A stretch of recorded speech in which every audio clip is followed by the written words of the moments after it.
Tightness of the iliotibial band, or as the ITB band commonly known, is a cause for a lot of knee and ankle injuries. Now, to prevent that, we need to make sure that the iliotibial band, which is here, as you can see, it starts from the hip, goes down to the knee, and a follow through happens into the ankle.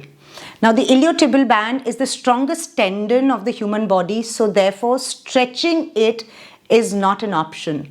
Therefore, to make sure that it is soft, pliable, we foam roll the iliotibial band.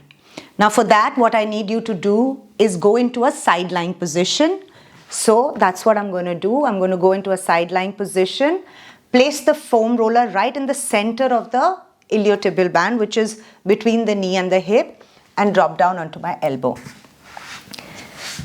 Please make sure that you maintain correct form before we start the foam rolling.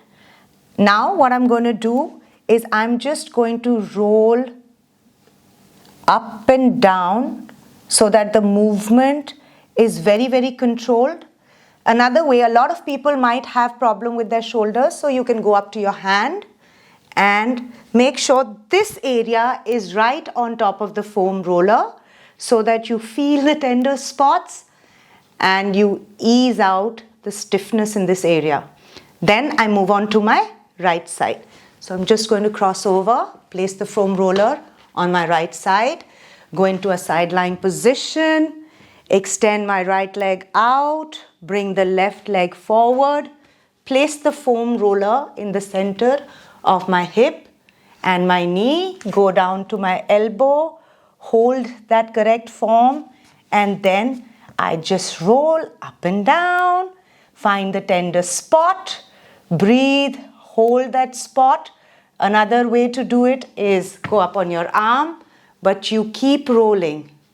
If you get tired, you can stop, breathe, and start again. I hope this helps, and have a great day.